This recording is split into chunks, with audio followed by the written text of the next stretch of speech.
नमस्कार, मैं आशीष कुमार तिवारी आप लोगों के समक्ष समकालीन जनमत पत्रिका के जनवरी 2020 के अंक में प्रकाशित अपनी एक कविता पढ़कर सुनाऊंगा, जिसका शीर्षक है गीत की एक पर्ची। किसी शरीर के मृत हो जाने भर से उसका जिया हुआ जीवन मृत नहीं हुआ करता। तेज रफ्तार ट्रेन के गुजर जाने के बाद उस औरत के शरीर के चिथड़े हो चुके थे।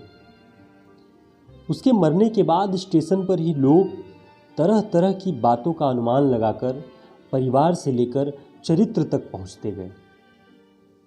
मैंने उस दृश्य को देखा था जब वो ट्रेन के नीचे आ गई थी। उसे देखकर ये नहीं लगता था कि वो आत्महत्या करने आई है। ऐसा लगता था जैसे पटरी पार करके झट से उस पार जाने की तैयारी में थी, जैसे उस पार शहर में उसका कोई अपना बेसब्री से इंतज़ार कर रहा हो। उसके कदमों में तेज़ी थी, एक बाघिन की चाल थी। आत्महत्या के लिए जाते निराश कदमों की आहट नहीं थी उनमें। वो ट्रेन की रफ्तार को मात देकर निकलने ही वाली थी, पर अचानक उसके सामान के थैले से एक छोटा सा पर्स निकला, जिसमें कुछ फुटकल रुपए, एक मंगलसूत्र और एक कागज का टुकड़ा जिस पर कोई गीत लिखा था, मिला। मैं अनुमान लगा रहा हूं कि कोई स्त्री किसी यात्रा में जाते वक्त किसी कागज पर लिखे गीत को क्यों सहेज कर रखेगी। उस सहेजने में ही जीवन की आस उसके मरने के बाद भी लिपटी हुई है। किसी बच्चे के जन्म पर गाया जाने वाला गीत, या किसी रिश्तेदार की शादी में गाया जाने वाला गीत होगा, या किसी मांगलिक पूजन में शुभ मनाने का गीत होगा।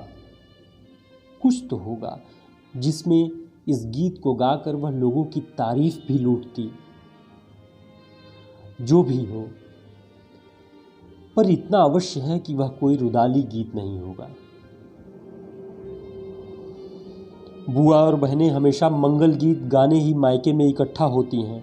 संभवतः वो भी भाई के घर बधाई लेकर जा रही हो, पर वह गीत की पर्ची गवाही दे रही थी कि वह आत्महत्या करने नहीं गई थी। काश वो पर्ची मुझे पुलिस से मिल पाती तो मैं उस गीत की बोली पता करता, उस बोली के क्षेत्र में जाकर उस गीत की परंपरा, उसके पीछे का मंतव्य और उसे गाकर लगाए जाने वाले हंसी ठहाकों को जानने की कोशिश करता। वहाँ जरूर उसके अवशेष भी मिलते और उसका वैभवपूर्ण इतिहास भी। धन्यवाद।